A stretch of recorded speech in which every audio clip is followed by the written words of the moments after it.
Hermanos, tengan todos muy buenos días. Vamos a dar inicio a nuestro tiempo de estudio de la confesión de fe. Les pido que por favor me acompañen en una breve oración para encomendar este tiempo a nuestro Señor. Inclinen su rostro. Bendito Dios y Padre nuestro, hoy queremos presentarnos delante de ti, Señor, para agradecerte una vez más por tu gran misericordia, por tu gran amor, porque somos conscientes de que hoy podemos caminar, podemos respirar y podemos estar en este lugar, porque es tu gracia la que nos ha guardado y nos ha sostenido. Y también has sido tú, Señor, el que nos ha dado el privilegio de poder congregarnos el día de hoy en tu santo día, el santo día que tú has preparado para que tu iglesia se congregue unánime, a poder cantar a ti, a poder alabarte, a poder honrarte, y ser expuestos a la predicación de tu palabra, que también, Señor, es una forma de adorarte. Te pido, Señor, que nos bendigas durante este tiempo de estudio, que nos guíes a poder conocerte más por medio de tu palabra, y que durante este tiempo de enseñanza tú nos permitas entender la importancia y la trascendencia de ese día, de este santo día que tú has apartado para que tu iglesia se reúna en todo el mundo, a poder alabarte, a poder glorificarte y exaltarte, Señor, y que podamos entender la importancia de conocer esto para llevarlo a la práctica. Te pido por mis hermanos, ayúdales a estar concentrados, a poder retener esta enseñanza y que a través de ella ellos puedan glorificarte. Te lo pido, Señor, y encomendamos este tiempo en tus manos, en el nombre de Jesús. Amén. Hermanos, el pasado domingo nuestro hermano Lisandro estuvo desarrollando el capítulo número 22 de nuestra Confesión Bautista de Fe de 1689. Este capítulo está titulado, como pueden ver en pantalla, de la adoración religiosa y del día de reposo. Nuestro hermano Lisandro abordó los primeros 5 capítulos que desarrollaban fundamentalmente el tema del principio regulativo de la adoración cristiana. A través de estos 5 párrafos, el hermano Lisandro nos explicó en qué consiste el principio regulador de la adoración cristiana y cómo la iglesia debe entenderlo y aplicarlo en el contexto de la iglesia local, en el culto público. El día de hoy continuaremos o finalizaremos el desarrollo de este capítulo 22 para abordar los temas que veremos a continuación. Antes de comenzar, quisiera que a manera de preámbulo podamos considerar que este capítulo se enfoca de manera particular en el sistema de adoración que el Señor ordena en el Nuevo Pacto, en el Nuevo Testamento.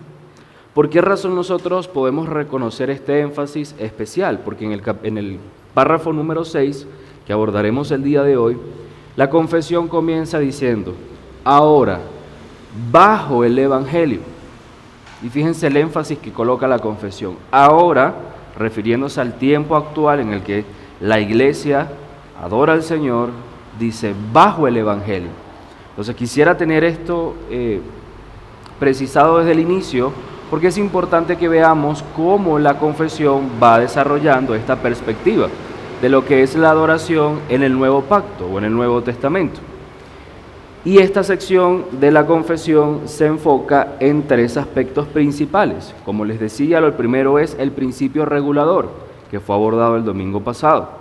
Pero también, como veremos el día de hoy, la confesión nos enseña, tomando como base la Escritura, por supuesto, que la adoración también tiene que ver con la localización, o sea, el lugar donde se ofrece adoración, y un día, un aspecto temporal, desde el punto de vista cronológico, donde se debe ofrecer esta adoración. Entonces son 3 elementos que este capítulo aborda de manera muy detallada: el principio regulador, la localización adecuada para la adoración y el día señalado por el Señor para la adoración.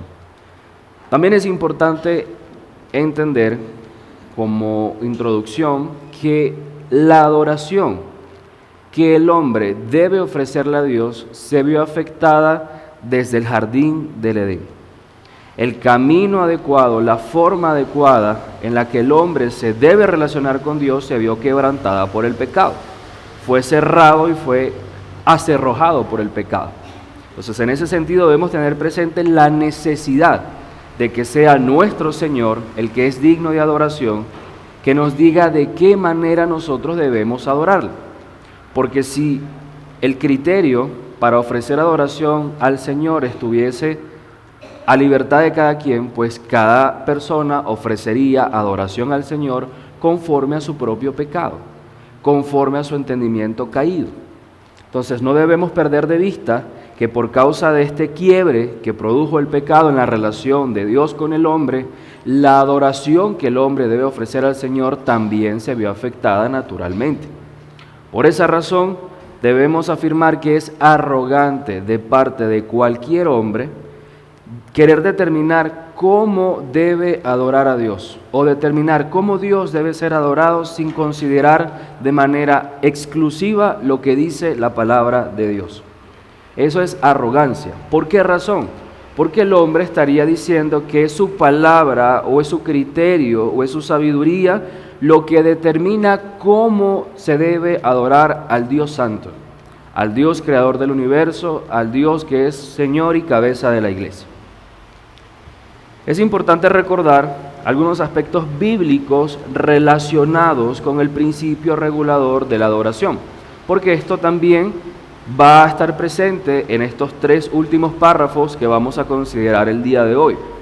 En primer lugar, debemos recordar que es prerrogativa de Dios y solo de Dios determinar las condiciones en las que los hombres pecadores pueden y deben acercarse a Él en adoración.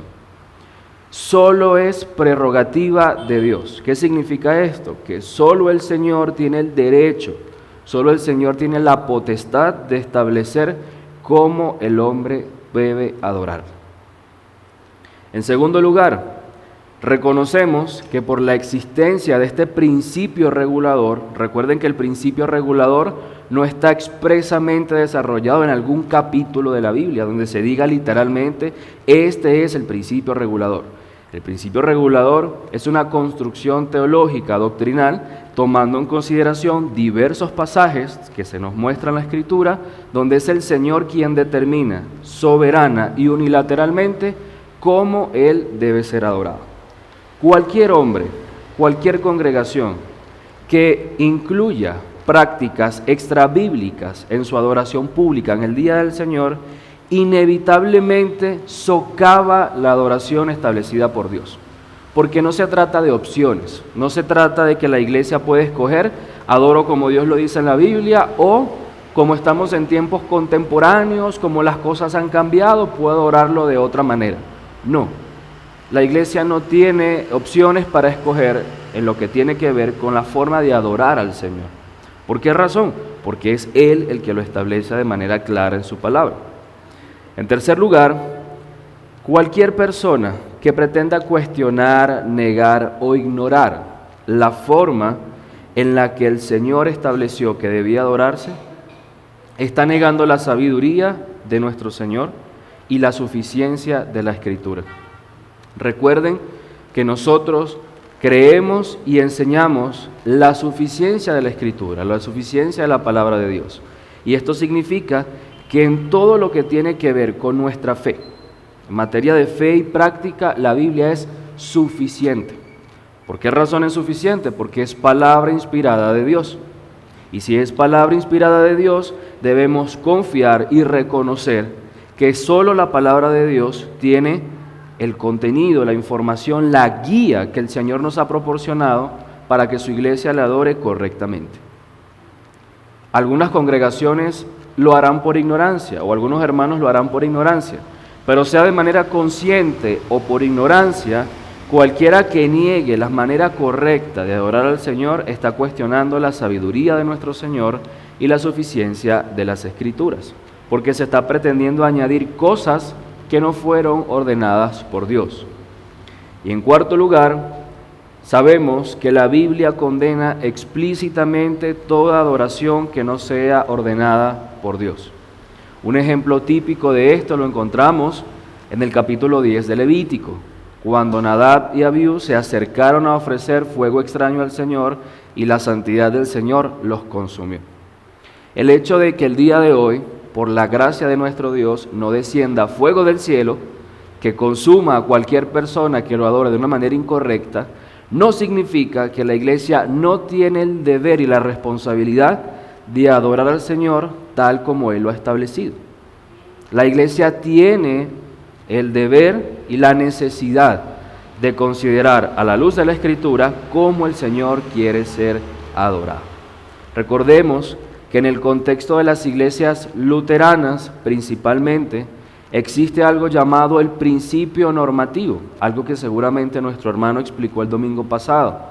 El principio normativo establece que la iglesia puede hacer todo aquello que la Biblia no prohíba. Y eso es un campo muy amplio. ¿Por qué? Porque la Escritura no regula con detalle cada cosa, no regula en detalle cada circunstancia que el creyente enfrenta en el siglo XXI, en el siglo XX y en los siglos pasados. Hay mandatos expresos contenidos en la Escritura y hay principios que regulan toda la actividad de la iglesia. Por eso el principio normativo es demasiado amplio y le permite, por ejemplo, a las iglesias luteranas tener imágenes dentro del templo o del lugar o del recinto donde se ofrece el culto público al Señor. Permiten introducir cosas que a la luz de la prudencia y la sabiduría bíblica no honran al Señor, porque la conciencia, la prudencia nos permite entender que hay cosas que van fuera del orden. Y en oposición a este principio normativo tenemos el principio regulador, que es el que se ha venido enseñando a lo largo de estas sesiones o clases de nuestra confesión de fe, especialmente el día domingo de la semana pasada. Entonces, mis hermanos, quería hacer este repaso porque como estamos dándole continuidad al capítulo, no podemos perder de vista que el principio regulador es el fundamento de todos estos párrafos, de estos 6 párrafos que desarrolla la confesión. Porque es el principio regulador, no solo el que me establece cómo debo adorar al Señor, sino dónde debo adorar al Señor, en el caso de que se establezca un lugar para ello, y en qué tiempo, en la vida del hombre esto debe ocurrir. Esto nos muestra que el Señor controla todos los aspectos de la vida del hombre para establecer cómo, cuándo y dónde. Cómo, cuándo y dónde debe ser adorado. Porque el Señor no deja esto al libre criterio del hombre, no lo deja. Entonces, la composición de este capítulo nos muestra que el Señor establece con detalle y con toda autoridad aquello que la iglesia debe acatar o debe obedecer. Teniendo esto presente, veremos que los últimos 3 párrafos de este capítulo nos muestran en primer lugar el lugar adecuado para ofrecer adoración al Señor y lo veremos en el párrafo número 6. En el párrafo número 7 veremos el día señalado por el Señor y en el párrafo número 8 veremos ese día que es santificado también por el Señor. Empecemos con el párrafo 6. Les pido que puedan leer en pantalla o si tienen su confesión pueden leerla ahí también. Leo para ustedes el párrafo 6 del capítulo 22.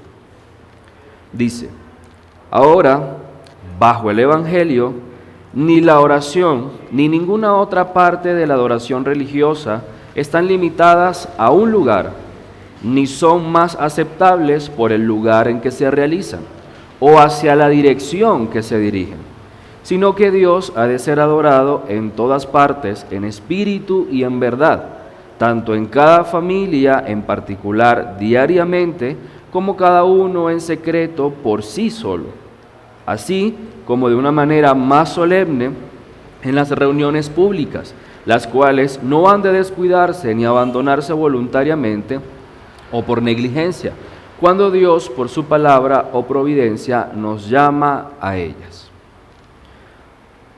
En este párrafo 6 vemos en primer lugar cómo el Señor nos habla de ese lugar adecuado, pero hace una descripción negativa. No es que diga algo malo, sino es que dice lo que no implica esta adoración en un lugar particular. Veamos la primera parte. Dice el párrafo 6, ahora, bajo el Evangelio. Quiero que nos detengamos ahí. Como les comentaba al inicio, la confesión procura mostrar cómo es el sistema de adoración o la forma de adoración que debe seguir la iglesia en el nuevo pacto, en el Nuevo Testamento. ¿Por qué razón esto es importante? No solo porque la iglesia ha de ser consciente que se encuentra bajo un nuevo pacto, el pacto que el Señor Jesús instituyó o estableció en el Nuevo Testamento, sino que también abandona todo el sistema de adoración que era típico de Israel en el Antiguo Testamento. Y eso lo vamos a ir desarrollando poco a poco. Dice, bajo el Evangelio, para referirse a que la iglesia está bajo el nuevo pacto, bajo la regulación del nuevo pacto. ¿Y qué dice la confesión? En primer lugar, que ni la oración ni ninguna otra parte de la adoración religiosa están limitadas a un lugar. Eso es lo primero que dice la confesión. El domingo pasado el hermano Lisandro mencionó los elementos o lo que representa esta adoración. Se nos mencionaba que estaba la oración, la lectura de la palabra, la predicación de la palabra, los cánticos espirituales y todos los elementos que él mencionó y desarrolló. Todo esto forma o constituye las maneras en las que la iglesia puede adorar al Señor. Y fíjense que se hace esta clasificación o se hace esta lista de elementos que constituyen la adoración de la iglesia porque la Escritura lo establece de esa manera. Nosotros no vemos en la Escritura que se incluye las danzas dentro de la iglesia local, por ejemplo.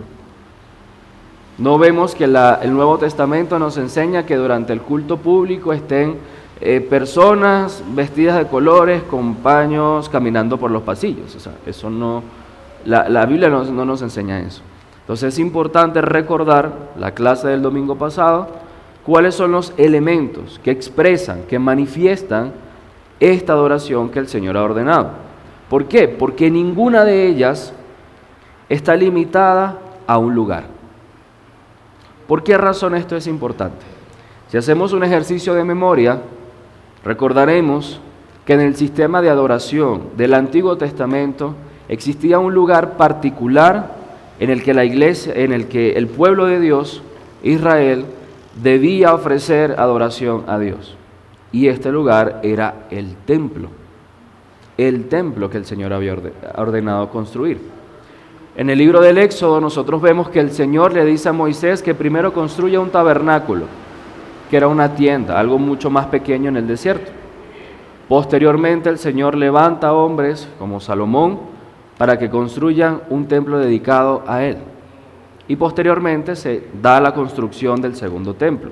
Y era en este lugar, según la distribución específica que el Señor había dado, y quiero que veamos esto de una manera intencional, de forma específica, el Señor le había dicho al pueblo de Israel cómo debía construirse el templo, de qué elementos debía estar construido el templo. No es que el pueblo podía agarrar cualquier clase de madera, cualquier cosa y construir el templo. No, el Señor le dijo específicamente cada material que debía utilizar, cada medida que debía tener el templo, cada espacio que debía constituir el templo. ¿Por qué razón? Porque desde la eternidad y hasta la eternidad el Señor es el único que tiene el poder, tiene la potestad, tiene el derecho de establecer cómo debe ser adorado. Y eso no solo se muestra en el Nuevo Testamento, sino que también lo hace en el Antiguo el Señor. Le dice a los israelitas que deben construir el lugar santo y el lugar santísimo, que era donde reposaba su santa presencia, donde se encontraba el arca del pacto. El pueblo de Israel, para ofrecer sacrificios y adorar al Señor, bien sea sacrificios por expiación del pecado o sacrificios de paz, debía acercarse a este lugar. Debían hacerlo en este lugar específico, porque el Señor lo había ordenado de esa manera. Y además, debían hacerlo bajo la dependencia de la intercesión de los sacerdotes, del sumo sacerdote, que era el que podía ofrecer ese sacrificio expiatorio una vez al año por el perdón de todos los pecados, pero también dependían del servicio de los otros sacerdotes que asistían o que estaban dentro del templo. Jerusalén era el lugar donde se encontraba el templo, era el lugar que se había establecido para que el templo del Señor estuviese. Por esa razón, todo aquel que quisiera adorar al Señor debía ir ¿a dónde?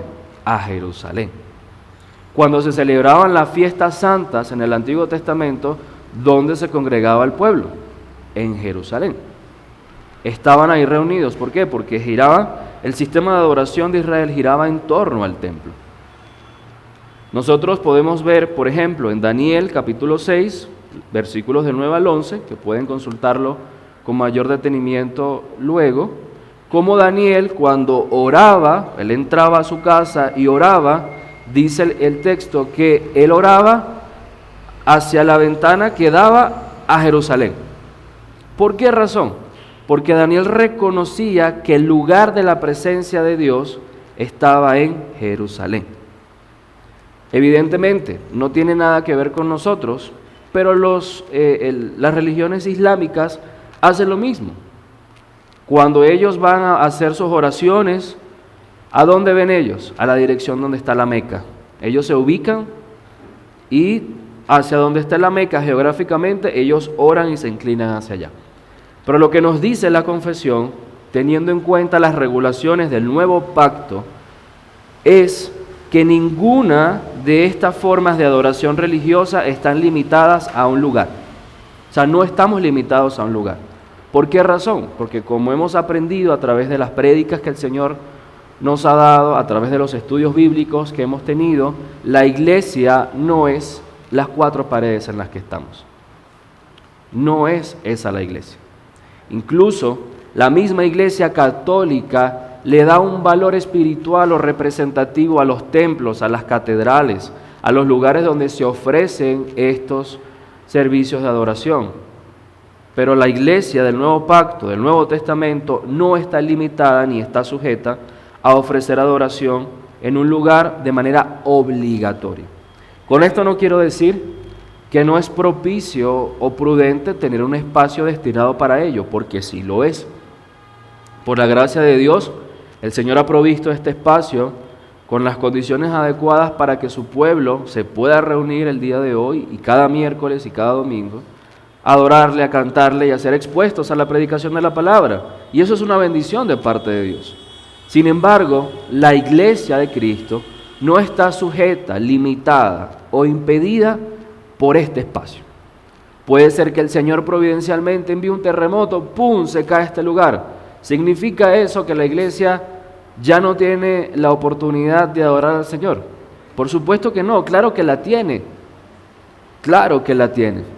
Algo que pasaba con los judíos era, de hecho hasta el día de hoy siguen teniendo esa necesidad, es que cuando el templo era destruido, el templo de Dios era destruido, ellos quedaban sin ese espacio para poder ofrecer sacrificios a Dios, y para ellos eso era algo muy grave. ¿Por qué? Porque no estaban con la disposición de ese lugar que les permitía acercarse al Señor. Por esa razón es que se construyen las sinagogas. Durante el exilio babilónico, Israel se vio en la necesidad de constituir las sinagogas para poder leer públicamente la palabra de Dios y para poder meditar en ella. ¿Por qué? Porque el templo durante ese exilio babilónico fue destruido. Pero hoy día, por la gracia de Dios, la adoración que la iglesia le da al Señor no está limitada en cuatro paredes. La iglesia puede reunirse en una plaza, en una casa, como hacían en la época de la iglesia primitiva, y en ese lugar está la iglesia de Dios, está la iglesia de Cristo, reunida para ofrecer adoración al Señor. En ese sentido es que la confesión nos dice que no estamos limitados a un lugar y que tampoco son más aceptables por el lugar en el que se realicen. Nosotros tenemos hermanos en Cristo que adoran en África, donde las sillas son de madera, de tronco. Bueno, a veces ni eso tienen. Y se sientan gozosos, ¿por qué? Porque se reúnen en el día del Señor. Eso significa que la adoración que ellos brindan es menos aceptable para Dios o menos importante porque ellos están físicamente en un espacio o en condiciones ante los ojos de la sociedad poco aceptables. No. El hecho de que nosotros tengamos sillas de plástico o que tengamos sillas acolchadas o que tengamos, gracias a Dios, ventilación o no lo tengamos, no hace que la adoración sea mejor delante de Dios. Porque la adoración no depende en lo absoluto de lo externo. No depende si la persona adora con micrófono o adora a viva voz, si se predica con un púlpito de madera o sencillamente se predica estando de pie. Eso no hace ni más ni menos especial la adoración. Y como nos dice al final de esta sección la confesión, tampoco la dirección hacia donde se dirige geográficamente tiene importancia. Vemos en el capítulo de Juan, capítulo 4 del Evangelio de Juan, versículo 21, como tienen en pantalla, que cuando el Señor Jesús habló con la mujer samaritana, ¿qué fue lo que le dijo? Le dijo: mujer, créeme que la hora viene cuando ni en este monte ni en Jerusalén adoraréis al Padre. ¿Qué le estaba queriendo decir a la mujer? Que va a llegar un momento, que ya estamos en ese momento, en el que la iglesia no iba a necesitar ir a Jerusalén para adorar al Señor. Se lo estaba diciendo Cristo, quien es nuestro templo. Nosotros formamos parte de Cristo y Él es nuestro templo. Y lo más irónico y lamentable que ocurrió cuando el Señor Jesús estuvo entre su pueblo es que ellos tenían al Dios encarnado, a Emmanuel, al verdadero templo, el que tiene la plenitud de la presencia de Dios, y los judíos todavía estaban en el templo presentando sacrificios, adorando al Señor en un espacio donde ya la presencia del Señor no reposaba. ¿Por qué? Porque Cristo ya estaba con ellos. Esa presencia que ellos tanto anhelaban estaba entre ellos, pero no lo habían visto, no lo habían creído. Pero el Señor aquí es muy claro y dice que llegará el momento, y estamos en ese momento, cuando no necesitaremos ir ni a Jerusalén ni a ningún otro lugar. ¿Ustedes se imaginan que hasta el día de hoy se mantuviese el mandato o la orden del Señor de adorarlo solo en Jerusalén? Habría que echarse un viaje a Jerusalén, a Israel, para poder adorar al Señor cada cuánto tiempo. Sí, porque un viaje de aquí a allá hay que sacar costos, tiempo. Pero no, el Señor nos ha dado la gracia de que en cualquier lugar del mundo, Él puede y debe ser adorado. Y por eso debemos estar agradecidos con nuestro Señor, porque ha sido Él el que nos ha dado este privilegio. Pero también vemos que, refiriéndose al lugar adecuado, la confesión habla en términos positivos y nos dice que Dios ha de ser adorado en todas partes, en espíritu y en verdad. Esta referencia en espíritu y en verdad también es extraída de la conversación que tiene el Señor Jesús con la mujer samaritana. ¿Por qué razón le dice esto el Señor Jesús? Porque el que adora al Señor lo hace como algo que brota naturalmente de él. ¿Por qué? Porque ha sido salvado, ha sido redimido por el Señor, y esa persona anhela ansiosamente adorar al Señor, no solo con sus palabras, no solo con sus pensamientos, sino con su espíritu, con todo su ser, de una manera genuina y buscando agradar al Señor.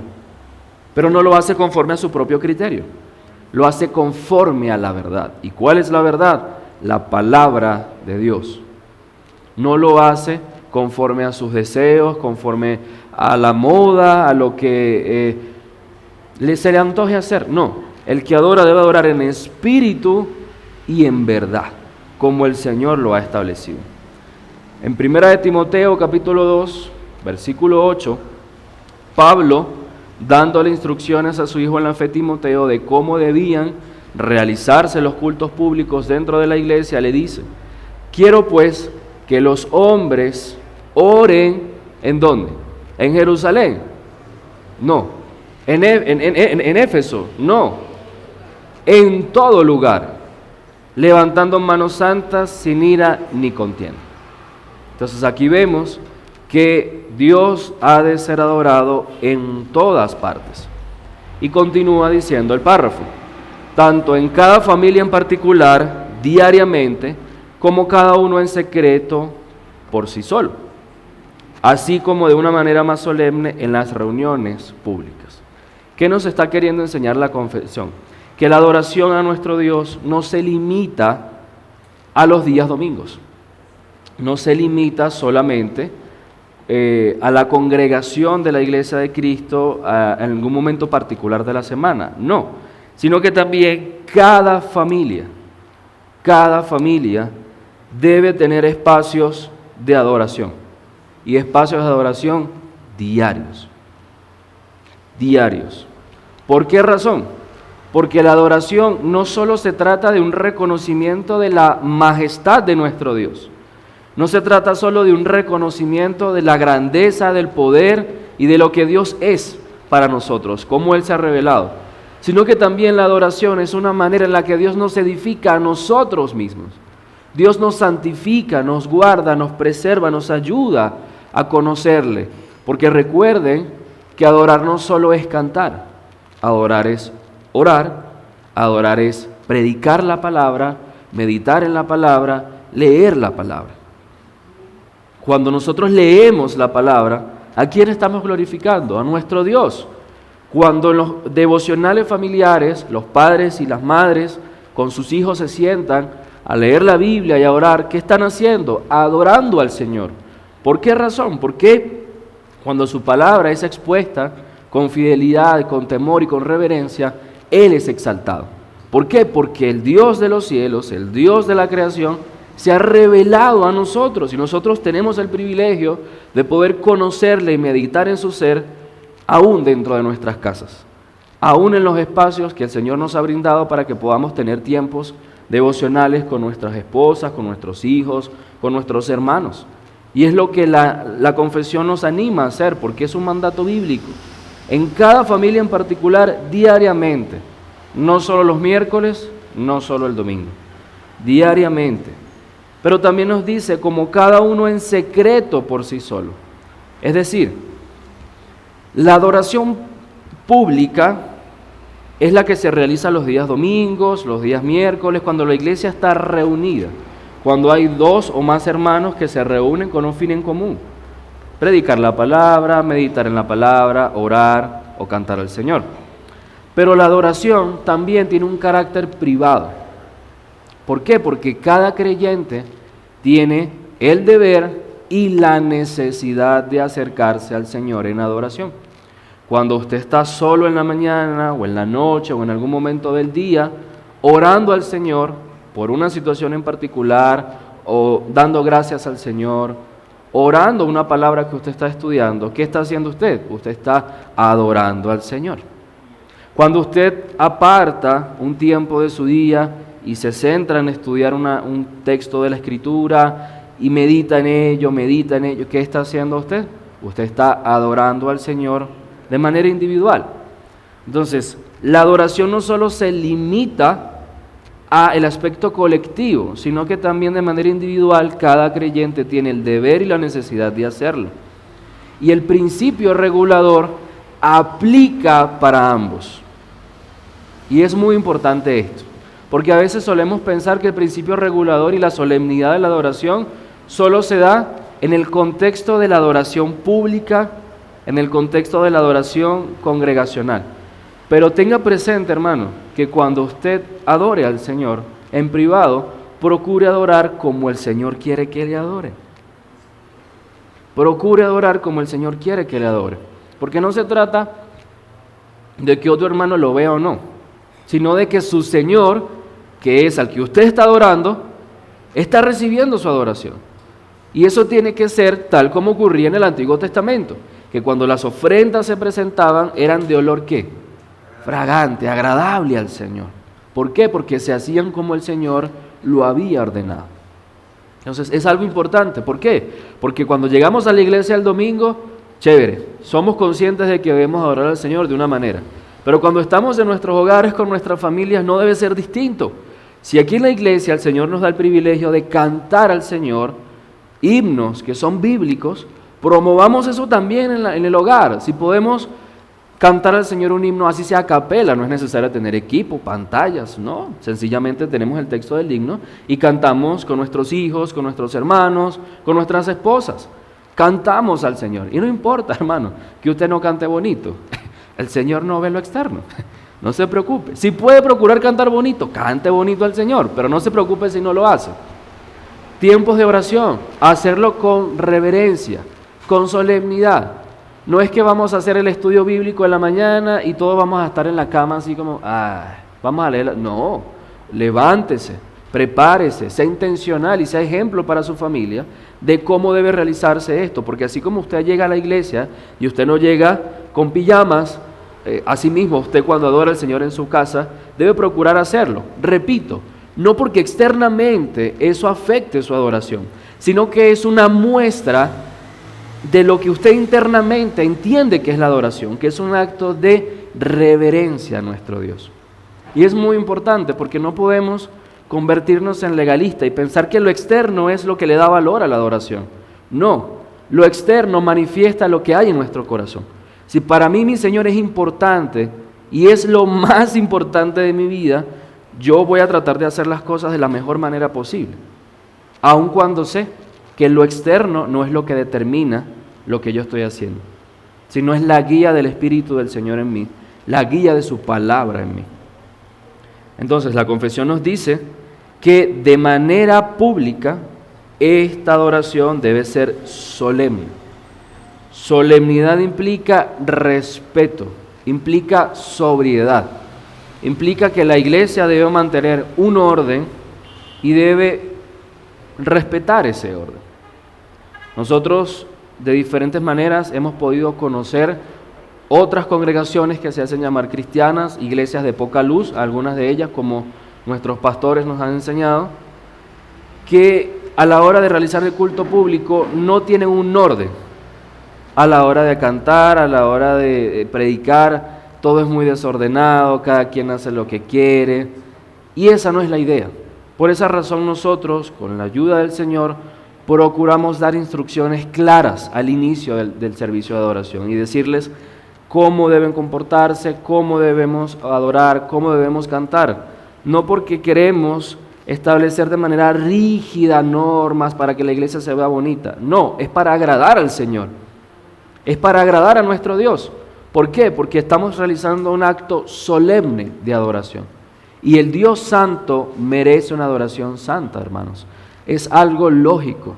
Nosotros no podemos estar aquí reunidos y hacer las cosas como nos plazca, porque eso no honra al Señor. La confesión enfatiza, es una reunión solemne. Veamos algunos pasajes. Deuteronomio capítulo 6, versículos 6 al 7, nos da un principio fundamental que hasta el día de hoy la iglesia debe atender, y es la instrucción o la adoración en el hogar. Le dice el Señor a su pueblo, y estas palabras que yo te mando hoy estarán sobre tu corazón, y las repetirás ¿a quién? A tus hijos, y hablarás de ellas ¿en dónde? Estando en tu casa, y andando por el camino, y al acostarte, y cuando te levantes. Israel lo hacía porque el Señor lo ordenaba, y evidentemente esto representaba una bendición para Israel. Meditar en la ley de Dios era deleitoso, era algo que le daba vida a Israel, porque era la palabra de Dios. Ahora, ¿por qué razón la iglesia no lo haría y lo haría mucho mejor? Por supuesto, debemos hacerlo. Mateo capítulo 6, versículo 11, hablando sobre la adoración diaria que se debe realizar, cuando el Señor Jesús le enseña a sus discípulos cómo orar, una de las frases o de las oraciones de esta oración, ¿cuál es? El pan nuestro de cada día, dánoslo hoy. Y aquí no solo pudiésemos interpretar esto como un pan físico, el sustento, el alimento, sino el pan de vida, que es la palabra de Dios. Y es el Señor el que nos da ese pan diario. Cuando nosotros nos acercamos a Dios, Él nos provee del entendimiento, de la sabiduría y de la revelación que su Santo Espíritu solo nos puede dar, el entendimiento de lo que estamos leyendo. ¿Para qué? Para que lo llevemos a la práctica, para que lo pongamos por obra. Es el Señor el que nos da. Y nosotros debemos orar por eso, debemos clamar al Señor por eso. Y en cuanto a la adoración privada, en la misma Mateo capítulo 6, versículo 6, al inicio le dice a sus discípulos, mas tú cuando ores, entra en tu aposento y cerrada la puerta, ora a tu Padre que está en secreto, y tu Padre que ve en lo secreto te recompensará en público. Entonces, noten que el Señor no solo promueve y ordena la adoración pública, sino que también promueve y ordena la adoración privada. Y en el contexto de Mateo 6, como pudimos ver gracias al Señor en las predicaciones de los días miércoles, el Señor Jesús estaba comparando lo que hacían los fariseos con lo que sus discípulos debían hacer. Porque el Señor Jesús les decía, no sean como los fariseos que se paran en las plazas y públicamente oran. ¿Con qué intención? Con la intención de ser vistos. Con la intención de ser reconocidos como personas que oran de manera excelente, con buena oratoria y que aparentan mucha piedad. El Señor les dice, no hagan esto. Tú cuando ores, ve en secreto delante de tu Padre. Y Él te oye y Él te recompensará. Eso es lo que el Señor nos dice. La confesión continúa diciendo que no debe descuidarse ni abandonarse voluntariamente o por negligencia esta obligación, cuando Dios, por su palabra o providencia, nos llama a ellos. Hermanos, es fundamental que la iglesia entienda la necesidad de adorar al Señor. No solo se trata de cumplir un mandato porque estoy obligado a hacerlo, Señor, tengo que ir a la iglesia. No, hermano. Si usted viene a la iglesia, lo hace porque entiende que es usted el que necesita adorar al Señor. Usted es el que necesita exponerse a la oración, a la predicación, porque la criatura débil y la criatura necesitada de Dios es usted. El hecho de que Dios sea adorado por todas las congregaciones en el mundo no le suma ni le quita a su gloria, no le suma ni le quita a su santidad, no le suma ni le quita a lo que Él es y lo que Él ha hecho. Aún así, Él es digno de ser adorado y tiene que ser adorado, pero hermano, usted es el que lo necesita. Por esa razón, nosotros no debemos ser descuidados ni negligentes en venir a la iglesia a adorar al Señor, en adorar al Señor en nuestros hogares, en los devocionales, en la mañana, en la noche, cuando tengamos el tiempo. Porque el Señor lo ha ordenado y es provechoso. ¿Por qué razón? Porque la Biblia nos declara que su voluntad es buena, perfecta y agradable. El Señor no nos llama a adorarle solo por capricho. El Señor nos llama a adorarle porque Él es digno y porque es una de las mayores bendiciones que tiene el cristiano. Que somos edificados cuando adoramos al Señor. Hechos capítulo 2 versículos 42 nos dice que la iglesia primitiva perseveraba en la doctrina de los apóstoles, en la comunión unos con otros, en el partimiento del pan y en las oraciones. Ellos perseveraban. No es que se reunían una vez cada 6 meses, ni una vez cada 3 meses. Ellos perseveraban en esto. ¿Por qué? Porque ellos se gozaban y se edificaban mutuamente. Y ellos entendían que el Señor les había ordenado esto. Ellos tenían comunión unos con otros. ¿Haciendo qué? Partiendo el pan y orando. ¿Y qué es esto? Adorar al Señor. Esto es adorar al Señor. El párrafo 7 nos dice el día que el Señor señaló o que apartó para esta adoración. Leamos el párrafo 7. Así como es la ley de la naturaleza, que en general una proporción de tiempo por designio de Dios se dedique a la adoración a Dios, así en su palabra, por un mandamiento positivo, moral y perpetuo que obliga a todos los hombres en todas las épocas, Dios ha señalado particularmente un día de cada 7 como día de reposo, para que sea guardado santo para Él, el cual desde el principio del mundo hasta la resurrección de Cristo fue el último día de la semana, y desde la resurrección de Cristo fue cambiado al primer día de la semana, que es llamado el día del Señor, y debe ser perpetuado hasta el fin del mundo, como el día de reposo cristiano, siendo abolida la observancia del último día de la semana. La primera sección de este párrafo 7 nos dice que la ley de la naturaleza nos muestra que debe existir una proporción de tiempo para adorar a Dios. ¿Qué significa esto? Que con la revelación general, nuestra conciencia nos ayuda a entender que debemos dedicarle un tiempo para adorar a ese ser creador. Eso es algo que forma parte de esa revelación especial, de esa revelación general, perdón. Sin embargo, vemos que la adoración a Dios es ordenada por un mandamiento positivo. El mandamiento positivo significa que es revelado de manera especial por Dios, que es dicho de manera expresa. No es por revelación general, es por revelación especial, que el Señor le dice a su pueblo cómo, cuándo y dónde debe ser adorado. Y este mandamiento además tiene un carácter moral y perpetuo. ¿Por qué tiene un carácter moral? Porque el Señor en primer lugar lo estableció en la creación y es un principio que se mantiene hasta el día de hoy. Cuando el Señor creó todas las cosas que hizo al séptimo día, Él reposó y lo santificó. Mientras la creación exista, ese principio que el Señor dio cuando creó todas las cosas se mantiene. Y quiero ser enfático con esto, es un principio. Un principio. También el Señor lo estableció en el Decálogo, en los 10 mandamientos que le dio a Moisés, que debía guardarse un día de reposo, un día para adorar a Dios, un día para que el pueblo se congregara y descansara en el Señor.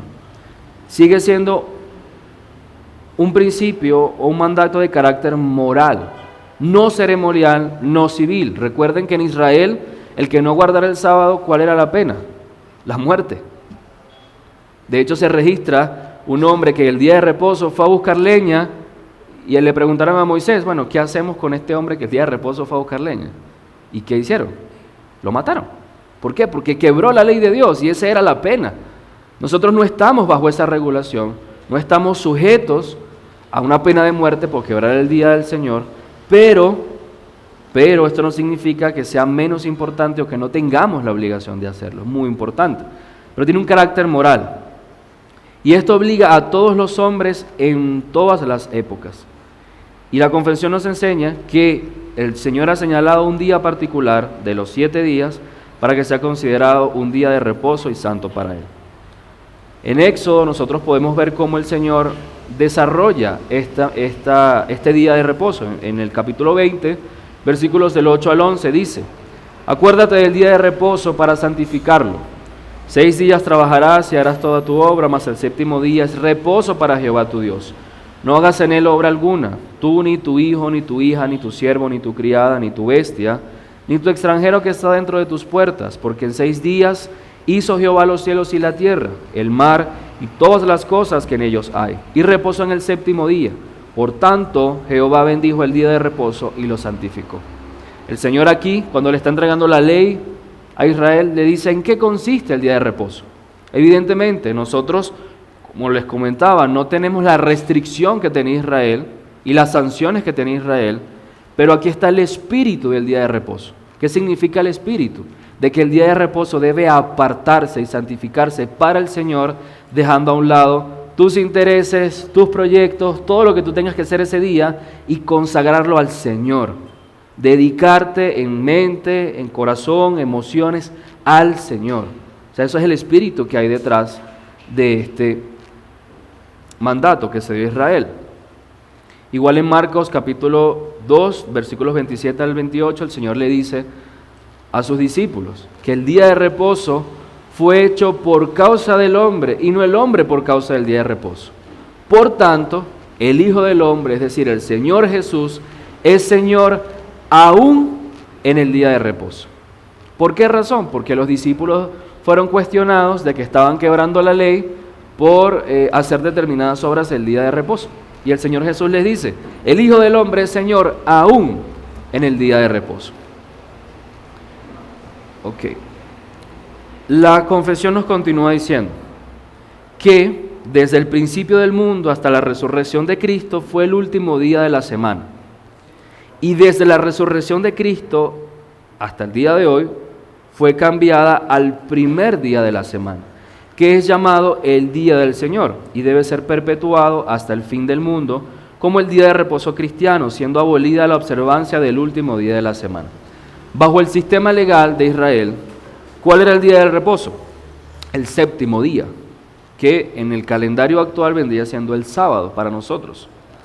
Pero vemos que esto fue desde el principio, desde la creación hasta la resurrección de Cristo. Ahí hay una pausa importante desde el punto de vista cronológico.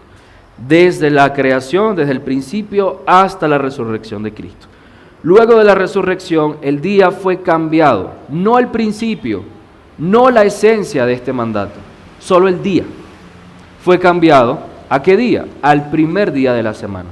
que nosotros llamamos el día del Señor y debe ser perpetuado hasta que el Señor vuelva. Juan capítulo 20, versículo 1, dice que el primer día de la semana, cuando el Señor resucitó, María Magdalena fue de mañana, siendo aún oscuro, al sepulcro y vio quitada la piedra del sepulcro. ¿Por qué razón es importante la resurrección? Porque cuando el Señor en el antiguo pacto, desde la creación hasta la resurrección, estableció el séptimo día como el pináculo, como el fin de su obra creativa, donde Él iba a descansar y su pueblo descansaría en Él, es la culminación de su obra, donde finalmente Él vio, como dijo en Génesis, que todo era bueno en gran manera, y Él es glorificado por la obra realizada. ¿Qué pasa cuando Cristo resucita? Cristo resucita y termina su obra. Él es glorificado y con la resurrección es que nace la iglesia. En ese día es que la iglesia se estableció que debía reunirse. Y quiero ser claro con esto. Existe el principio que va desde la creación, que pasa por la ley moral del decálogo y se mantiene hasta el día de hoy. ¿Cuál es el principio? Guardar un día para el Señor. Pero el tiempo establecido para ello, el Señor lo modificó en el nuevo pacto. Ya no se trata del séptimo día, el Shabbat o el día de reposo, como le llaman los judíos, sino que ahora es el primer día, y eso lo vemos testificado en el libro de los Hechos. Capítulo 20, versículo 7 dice que el primer día de la semana, reunidos los discípulos para partir el pan, Pablo les enseñaba, habiendo de salir al día siguiente, y alargó el discurso hasta la medianoche. ¿Cuándo fue esto? El primer día de la semana, el día domingo, el día de la resurrección. Y en último lugar tenemos el párrafo 8 de la confesión, el cual dice lo siguiente: el día de reposo se guarda santo para el Señor, cuando los hombres, después de la debida preparación de su corazón y de haber ordenado de antemano todos sus asuntos cotidianos, no solamente observan un santo descanso durante todo el día de sus propias labores, palabras y pensamientos, acerca de sus ocupaciones y diversiones seculares, sino que también se dedican todo el tiempo al ejercicio público y privado de la adoración de Dios y a los deberes que son por necesidad y por misericordia. En esta primera parte, ¿qué dice la confesión? Que el día de reposo se guarda santo para el Señor. ¿Qué significa eso? Que el hombre de manera consciente e intencional debe prepararse de antemano. Fíjense que la confesión nos anima a preparar nuestro corazón. ¿Para qué? Para poder estar consagrados, estar concentrados el día del Señor a hacer lo que Dios nos ha enviado a hacer. ¿Por qué? Porque el hombre debe ordenar todos sus asuntos cotidianos. Sabemos que hay personas que tienen obligaciones laborales, familiares, de diferentes naturalezas. Y aun cuando no estamos bajo la ley, y si tenemos la necesidad de hacer determinadas tareas, la intención es poder preparar todo con antemano y reducir en gran manera el tiempo que le invertimos a otras cosas que no glorifiquen al Señor o que no busquen adorarlo particularmente en ese día. Por eso la confesión dice que todo hombre debe preparar sus asuntos cotidianos de manera anticipada y observar un santo descanso durante todo el día. ¿De qué? De sus propias labores, palabras y pensamientos. El día del Señor fue dado para que el cristiano medite en el Señor, para que el cristiano sea edificado en el Señor y para que también el cristiano tenga relación con sus hermanos, y ahí también hay edificación, ahí también hay santificación. Isaías nos ayuda a entender cuál debe ser la mentalidad de todo cristiano a la hora de estar en el día del Señor. Dice Isaías 58, versículos 13 al 14. Si retrajeres del día de reposo tu pie, de hacer tu voluntad en mi día santo, y lo llamares delicia, santo, glorioso de Jehová, y lo venerares, no andando en tus propios caminos, ni buscando tu voluntad, ni hablando tus propias palabras, entonces te deleitarás en Jehová. Y yo te haré subir sobre las alturas de la tierra y te daré a comer la heredad de Jacob tu padre, porque la boca de Jehová lo ha hablado. Hermano, Si tú guardas el día del Señor correctamente, te deleitarás en el Señor. Y ya para ti el día domingo no será lo que en algún momento de nuestras vidas podemos pensar como que, ok, debo hacerlo porque es un deber. No, es un gozo. O sea, tú dejas todo lo que tengas que hacer, que no representa algo importante de vida o muerte, algo fundamental, ¿para qué? Para ir a la iglesia a adorar al Señor, para estar con tus hermanos y orar unánimes, para estar con tu familia y tener tiempos devocionales. Ese es el espíritu del día de reposo. Y termina la confesión en el párrafo diciendo que debe librarse de sus ocupaciones y diversiones seculares y debe dedicar su tiempo ¿a qué? Al ejercicio público y privado de la adoración. El día del Señor no acaba cuando salimos de la iglesia local. No. El día del Señor continúa aun cuando usted regrese a su casa o esté con su familia, tal vez en el parque, o haciendo algo que usted haya programado de antemano. Esto representa la adoración pública cuando nos congregamos, pero la adoración privada debe mantenerse. La confesión nos anima a perseverar, a permanecer en el día del Señor en esta adoración de manera pública y privada, sin abandonar, sin dejar a un lado aquellos deberes o aquellas obras que son por necesidad y por misericordia. Ahí es donde el Señor nos da la sabiduría para entender, bueno, hay cosas que yo debo atender el día de hoy que son necesarias, o sea, realmente necesario y que no dependen de mí. ¿Poder cambiarlas? Ok, las hago. Y por misericordia, lo que el Señor Jesús enseñó a sus discípulos, si uno de tus bueyes cae en un hueco en el día de reposo, no lo vas a sacar. Claro que debes hacerlo. Por supuesto, no podemos meter en el saco de la necesidad y la misericordia cualquier cosa. No tengo necesidad de ir hoy a una fiesta familiar, mételo ahí. No. Eso no es necesario. Honestamente no lo es, y cada persona lo entiende y lo sabe de esa manera. Entonces, el Señor nos da la sabiduría para poder entenderlo. Y ahí nuevamente, el Señor nos recuerda en Marcos que el día de reposo fue hecho por causa del hombre. ¿Para qué? Para que el hombre se deleite, se goce y descanse en el Señor. Y no el hombre por causa del día de reposo. Significa que el hombre no debe estar esclavizado en el día de reposo, sino gozarse en el día de reposo. Porque el Señor le ha dado esa bendición. ¿Por qué? Porque el Hijo del Hombre es Señor aún del día de reposo. Hermanos, oremos al Señor. Bendito Dios y Padre Celestial, queremos darte gracias por tu palabra, gracias porque a través de este documento tú nos sigues edificando, tú nos sigues, Señor, instruyendo, mostrándonos la importancia de poder conocer cómo, cuándo y dónde debemos adorarte. Señor, tú eres un Dios santo que merece una adoración santa. Tú eres un Dios digno, justo, glorioso y misericordioso, que debe recibir toda la honra, toda la gloria de la manera en la que tú, Señor, lo has dispuesto. Aún te damos gracias, Señor, porque siendo criaturas imperfectas, siendo criaturas pecadoras, manchadas aún por este remanente de pecado, tú nos has dado a tu Hijo Jesús para ser limpios, ser puros delante de ti y poder presentarnos delante de tu presencia, delante de tu trono, para adorarte y para servirte.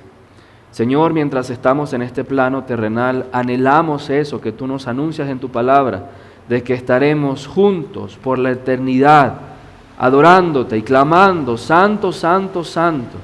Ahí queremos estar, Señor. Y gracias te damos porque aún tú nos provees una muestra anticipada, un sabor anticipado, Señor, de esa adoración en la iglesia local, en nuestros hogares, en los tiempos que tú nos concedes para poder leer, orar y meditar en tu palabra. Gracias, Señor, por el santo día de reposo que tú has apartado. Gracias, Señor, porque en ti somos la verdadera iglesia, una iglesia espiritual que no está sujeta a figuras, a templos, a nada en este mundo, sino que dependemos de ti y solo de ti, Señor.